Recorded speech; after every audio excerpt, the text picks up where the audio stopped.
दौलत, पिता और बेटे, दिल छू लेने वाली कहानी। एक गांव में एक बुजुर्ग पिता रहते थे जो काफी बीमार हो चुके थे। उनके दो बेटे थे जो कि शहर में नौकरी करते थे। पिता की तबीयत बिगड़ने लगी तो गांव के ही किसी व्यक्ति ने दोनों बेटों को उनके पिता के बीमार होने की सूचना दी। दोनों बेटों ने नौकरी से छुट्टी ना मिलने की बात कहकर टाल मटोल करते रहे। जब पिता की तबीयत और अधिक बिगड़ गई तथा वे अपनी अंतिम सांसें गिनने लगे, तब दोनों बेटों ने घर की राह पकड़ी। वह घर पहुंचते तब तक देर हो चुकी थी। पिता की सांसें थम चुकी थीं।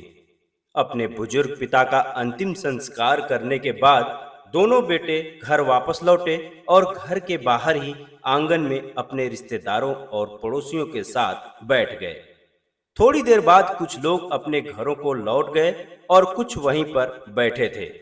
दोनों बेटों और उनके पत्नियों के मन में बार बार पिता के उस बक्से का ध्यान आ रहा था जिसके बारे में पिता हमेशा कहा करते थे कि हमारे जीवन की सबसे बड़ी संपत्ति इसी बक्से में है। सभी के मन में यह कौतूहल मची हुई थी कि उस बक्से को कोई उनका रिश्तेदार या अन्य व्यक्ति हाथ ना लगा ले। इतने में बड़े बेटे की पत्नी आई और उसने अपने पति के कान में कुछ कहा। उसके बाद बड़े बेटे ने अपने छोटे भाई की तरफ देखकर अंदर आने का इशारा किया और खड़े होकर वहां बैठे लोगों से कहा, अभी 10 मिनट में आते हैं। फिर दोनों भाई घर के अंदर सीधे उस कमरे में पहुंच गए जहां उनके पिता का बक्सा रखा हुआ था। अंदर जाते ही बड़े भाई ने फुसफुसाकर छोटे भाई से कहा, बक्सा छुपा दिया था ना? छोटे भाई ने कहा, हाँ, हमने छुपा दिया था। इतने में छोटे भाई की पत्नी बोली, चलिए अब चारों मिलकर जल्दी से बक्से को देख लेते हैं, नहीं तो आपकी बहन या कोई अन्य रिश्तेदार भी अपना हक जताने आ जाएंगे और कहेंगे कि तुम्हारे बाबूजी की दवा पर हमने भी इतना खर्च किया, मुझे भी हिस्सा दो। बड़ी बहू ने हंसते हुए कहा, हाँ, बिल्कुल सही कहा। दोनों भाइयों ने भी सहमति में अपना गर्दन हिलाते हुए कहा, ठीक है, चलो जल्दी से देख लेते हैं। छोटी बहू ने तेजी से अपने कदम बढ़ाए और बाबूजी के कमरे में छुपा कर रखे उस बक्से को निकाल लाई। बड़ी बहू ने तेजी से भागकर कमरे के दरवाजे को बंद कर दी। बक्से में ताला लगा हुआ था।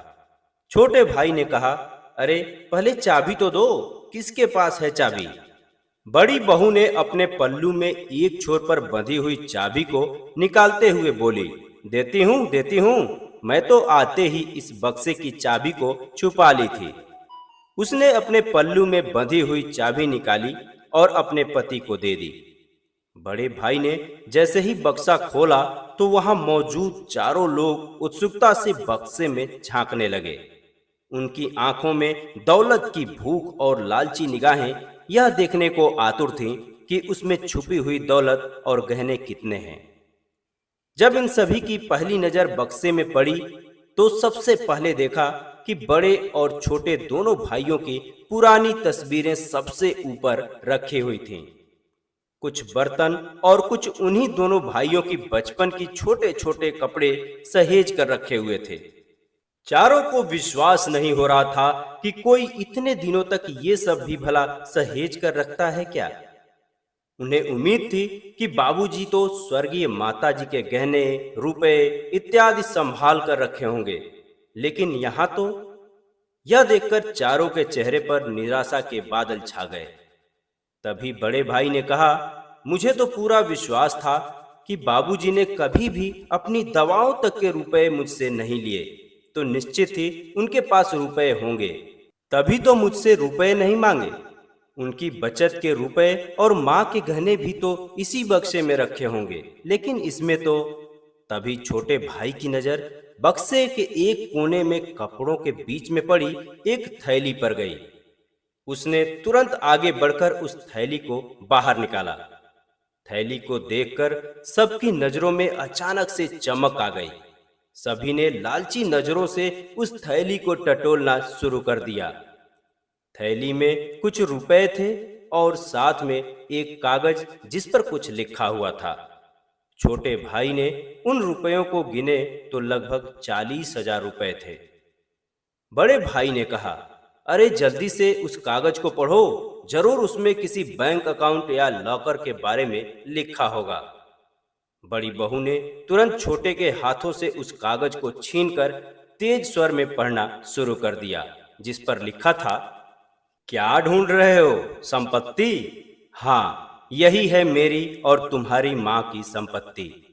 तुम्हारी बचपन की वो यादें जिसमें तुम शामिल थे, वो पल, वो खुशबू, वो प्यार, वो अनमोल पल जो आज भी इन कपड़ों में, इन तस्वीरों में और इन छोटे छोटे बर्तनों में मौजूद है। यही है हमारी अनमोल दौलत। बेटे, तुम लोग तो अपना भविष्य संवारने के लिए मुझे यहाँ अकेले छोड़कर चले गए, लेकिन यहाँ मैं और तुम्हारी माँ तुम ही लोगों की यादों के सहारे जीते रहे। तुम्हारी माँ तुम दोनों बेटों को देखने के लिए तरसते हुए इस दुनिया को छोड़कर चली गई, फिर भी तुम लोगों को घर आने का समय नहीं मिला। बेटे, शायद मैंने भी तुम लोगों से कोई भी पैसा अपने खर्च के लिए नहीं लिए। अपनी पेंशन से ही अपनी दवा से लेकर सारी जरूरतों को पूरा किया, मगर तुम लोगों को हमेशा इस बक्से में अनमोल दौलत है जानबूझकर सुनाता रहा, क्योंकि उस बक्से में जो हमारी सबसे बड़ी संपत्ति थी वो हमारे बेटों की यादें थी।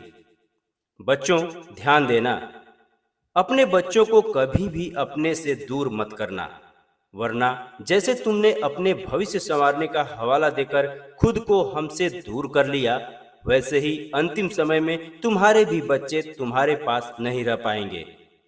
बच्चों, दुनिया का सबसे बड़ा दुख जानते हो क्या होता है? अपनों के होते हुए भी किसी अपने का पास नहीं होना। याद रखना, जीवन में उस समय कोई भी दौलत, गहने या संपत्ति काम नहीं आते। इन सभी से अपनों का प्यार नहीं खरीदा जा सकता। मेरे जिगर के टुकड़ों, मैं मरने के बाद भी तुम पर बोझ नहीं बनना चाहता था, इसलिए मैंने ये कुछ पैसे रख दिए थे। ये पैसे मेरे अंतिम संस्कार के हैं। मेरे मरने के बाद इन पैसों से मेरा अंतिम संस्कार कर देना। पूरा कागज पढ़ते ही दोनों बेटे फूट फूट कर रो पड़े और अपने किए पर पछतावा करने लगे, पर अब तो समय निकल चुका था। तो दोस्तों, वर्तमान समय में हम अपने कैरियर बनाने, नौकरी पाने और फिर शादी के बाद अपने परिवार संग अपनी ही दुनिया में इतना खो जाते हैं कि हम अपने जन्म देने वाले उस बूढ़े माँ बाप की भावनाओं को भी नहीं समझ पाते और धीरे धीरे उन्हें भूलने लगते हैं। हमें यह एहसास ही नहीं होता कि जो प्रेम आज हम अपने बच्चों से करते हैं और जो अपेक्षाएं रखते हैं, वही प्रेम और वही अपेक्षा आपके माँ बाप भी आपसे रखते हैं। दोस्तों, माँ बाप आपके दौलत के भूखे नहीं होते, बल्कि आपके प्यार और प्रेम के भूखे होते हैं। आप खुश होते हैं तो उनकी खुशी दोगुनी हो जाती है, और आप जब दुखी होते हैं तो मानो उन पर दुखों का पहाड़ टूट जाता है। इसलिए हमेशा अपने माँ बाप की भावनाओं का ख्याल रखें, उनकी सेवा और सम्मान करें, ताकि आने वाली पीढ़ियां भी इसका अनुसरण कर सकें। तो दोस्तों, यदि ये कहानी आपको अच्छी लगी हो तो इस कहानी को अभी लाइक कर दीजिए, चैनल को सब्सक्राइब कर लीजिए, बेल आइकन को अवश्य प्रेस कर लीजिए, ताकि मेरे लेटेस्ट कहानियों के नोटिफिकेशन आपको टाइम टू टाइम मिलते रहेंगे। तो दोस्तों, मिलते हैं किसी अगली कहानी के साथ, तब तक के लिए दीजिए इजाजत। नमस्कार।